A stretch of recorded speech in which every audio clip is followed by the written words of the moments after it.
ఆ ఊరి పంచాయతీ ఆఫీసులో రైతు పక్షులు సమావేశమయ్యాయి. వాళ్లు వేసిన రకరకాల పంటల గురించి చర్చించుకుంటూ ఉన్నాయి. దేవగ్రద్ద, మనమందరం మాట్లాడుకుని తలా ఒక పంట వేయడం మంచిదైంది.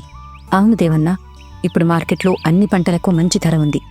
2-3 రోజుల్లో కోత మొదలు పెడితే బావుంటుంది. రాజన్న, నీది వరి కాబట్టి వచ్చిన ఇబ్బంది ఏం లేదు.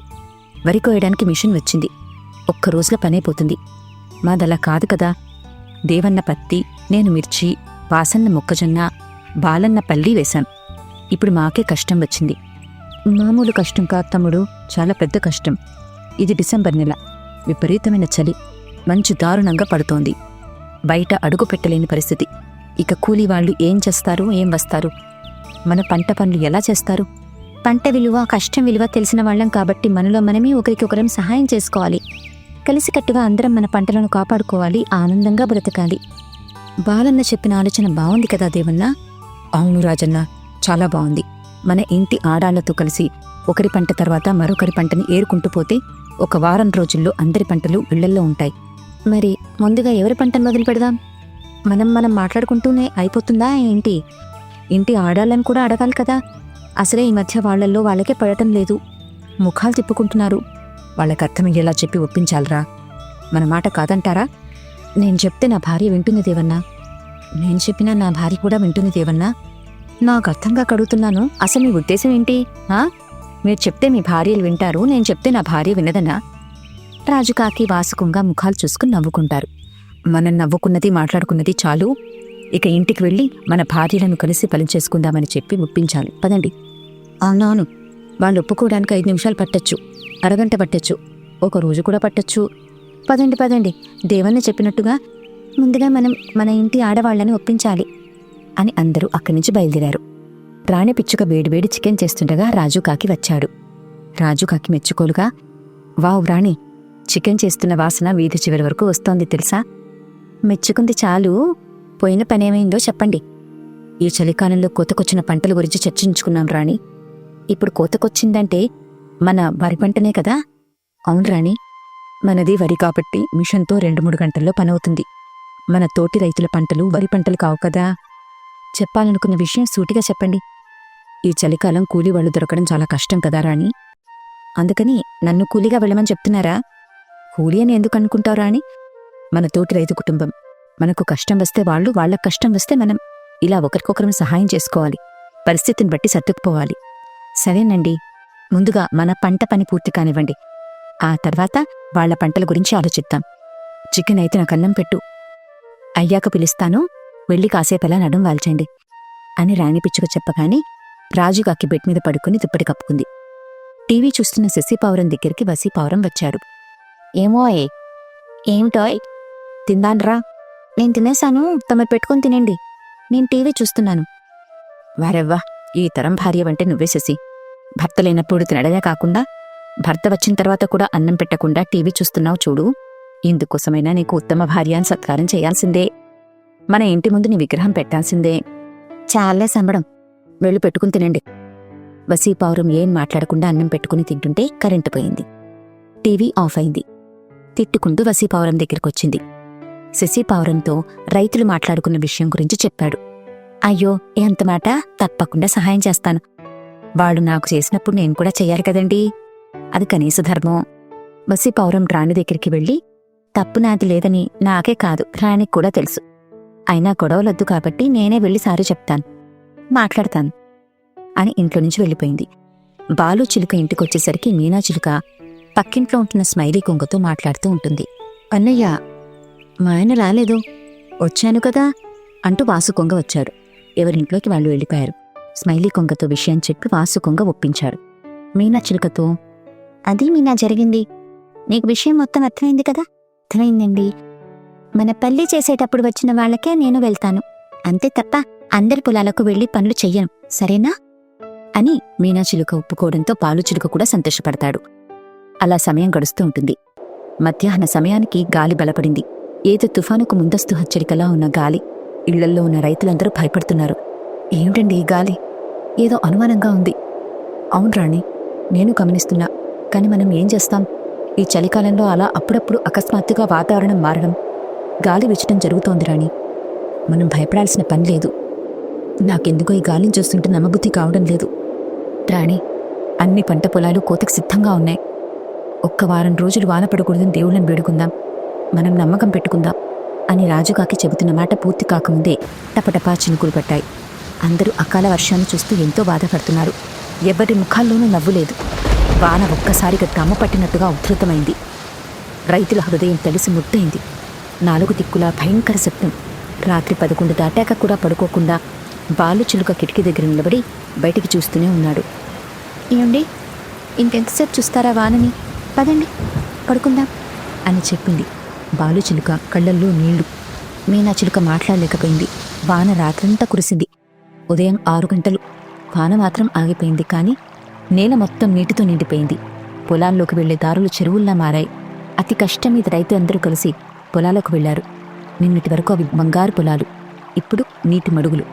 అందరి మనసులో తీరని ఆవేదన, కళ్ళల్లో దుఃఖం. ఆకాశాన్ని చూస్తూ ఎందుకురా భగవంతుడా ఇలా చేస్తున్నావు అని దేవుణ్ణి ప్రశ్నించారు. కాని పంట మాత్రం తిరిగి రాలేదు. అందరి శ్వాస భారంగా మారింది. బతుకు నరకమైంది. మళ్లీ పక్షుల రైతులంతా సమావేశమయ్యారు. మన ఊళ్ళో ఏ రైతు ఒంటరిగా ఉండకూడదు. ఈ అకాల వానలు అందరికీ నష్టం చేశాయి. ప్రభుత్వం నుంచి సహాయం పొందడం మనందరి హక్కు. ఆ దిశగా మనం అడుగులు వేద్దాం. ప్రభుత్వం సహాయం చేస్తుందా దేవన్నా? ప్రయత్నం చేయకుండా రాదని భావించడం తప్పు కదా. మాకు నమ్మకం లేదు దేవన్నా. నేను చెప్పేది వినండిరా. నేను ఎన్నోసార్లు ఇలాంటి పరిస్థితులు ఎదుర్కొన్నాను. ఇప్పుడు మనం కలిసికట్టుగా ఉండాలి. ఎవరి పంట ఎంత నాశనమైందో లెక్కలు వేయాలి. బ్యాంకులకు ఆర్జీలు పెట్టాలి. ప్రభుత్వానికి నివేదికలు ఇవ్వాలి. ఊరు ఒక్క కుటుంబంలా మారిపోవాలి. దేవన్నా, నువ్వు చెప్తున్న మాటల మీద నాకు నమ్మకం ఉంది. నేను పంట నష్టం తాలూకు వివరాలు చెప్తాను. నష్టపోయినంత రాకపోయినా అందులో సగమైనా వస్తుంది కదా. అవునరా బాలు, సగం పంట ధర మాత్రం ఖచ్చితంగా వస్తుంది. నేను కూడా నా పంట తాలూకా నష్టం గురించి చెప్తాను. ఇక్కడ ఎవరు గొడవపడద్దు. పంట నష్టం జరిగిన ప్రతి ఒక్క రైతు వివరాలు నేను రాసుకుంటాను. నివేదికని ప్రభుత్వానికి పంపిస్తాను అని దేవాగ్రత చెప్పిన మాటలందరినీ ఉత్తేజపరిచాయి. ఇప్పుడేం చేయాలి దేవన్నా? అందరం కలిసి పొలాల్లో ఉన్న నీళ్లను బయటికి పంపించాలి. పదండి అని దేవాగ్రత బయలుదేరగానే రైతులు కూడా బయలుదేరి పొలాల దగ్గరికి వచ్చారు. పొలాల్లో ఉన్న నీళ్లు బయటికి తీయడం ప్రారంభించారు. అలా కొన్నాళ్లకి ఆ ఊరు మొత్తం చలికాలంలో అకాల వర్షాల వల్ల ఏర్పడిన నష్టానికి ప్రభుత్వం నుంచి తగిన సహాయం పొందారు. మళ్లీ ఆనందంగా పొలాలు దున్నడం. ఎండిన గడ్డి మోపుని తీసుకుని ఇంటికి వచ్చిన శశి పావురానికి రాణి పిచ్చుక కనిపించింది. గడ్డి మోపుని పక్కన పెట్టి శశి పావురం అడిగింది, ఏమిటే రాణి, నేనింటి దగ్గర లేనప్పుడు వచ్చి ఏం చేస్తున్నావే? ఇంకేం చేస్తానే, నీకోసం ఎదురు చూస్తూ ఉన్నాను.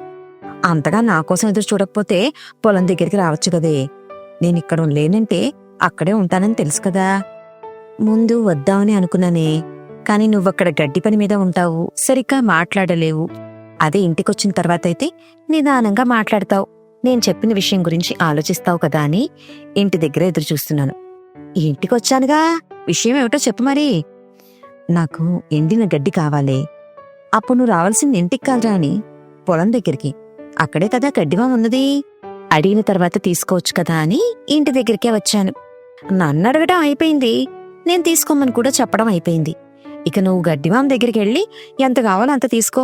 సరేనా రాణి? ఇక వెళ్ళు. కిలో 2 కిలోలు కాదు శశి, మరెంతేంటి? 100 కిలోలు 200 కిలోలు కావాలా ఏంటి? అంత కాదు కాని ఒక 25 కిలోల గడ్డి కావాలి. 25 కిలోల ఎండుగడ్డి కావాలా? అంత గడ్డి ఏం చేసుకుంటావే? రోజు కొంచెం కొంచెం నానబెట్టుకుని తింటావా ఏంటి?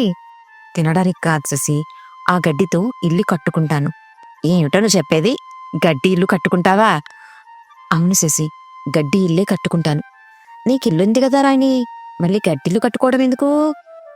నిజం చెప్పు శశి, ఇప్పుడు నేనుంటున్నది ఇల్లులాగే ఉందా? ఎవరైనా దానిని ఇల్లు అంటారా? అంతెందుకు శశి, నెల రోజుల కిందట నువ్వే కదా ఎక్కడ పడితే అక్కడ బొక్కలు పడిన నా ఇంటిని చూసి ఏమిటే ఇది, దీన్నెవరైనా ఇల్లంటారా అని అడిగావు. గుర్తొచ్చిందా? అవును గుర్తొచ్చింది. నేనలా అన్నానని ఇప్పుడు నువ్వు గడ్డిల్లు కట్టుకోవాలనుకుంటున్నావా ఏంటి? అంతేనా? ఒక్క నువ్వే కాదు శశి, చుట్టాలు, బంధువులు, తెలిసిన వాళ్ళు, స్నేహితులు, ఒక్కరేంటి అందరూ నాకిల్లు సరిగ్గా లేదని హేళన చేసిన వాళ్లే, వెక్కిరింతగా నవ్విన వాళ్లే. అందుకే గడ్డి ఇల్లు కట్టుకోవాలని నిర్ణయించుకున్నాను. సరే రాణి, ఎండుగడ్డిని కిలోల చొప్పున ఇవ్వరు, మోపులు లెక్కనిస్తారు. ఎన్ని మోపులు కావాలో తీసుకో. తప్పుల సంగతి మా ఆయన వచ్చాక మాట్లాడి చెప్తాను. సరే శశి అని రాణి పిచ్చుక వెళ్ళిపోతుంది.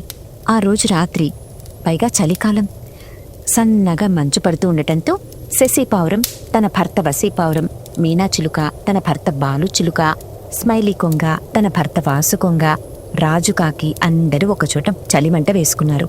ఏరా వాసు, ఏంట్రా? ఎలాగో మనం రాత్రిపూట చలిమంట దగ్గర కలుసుకుంటున్నాం కదా, నీకు తెలుసు కదా.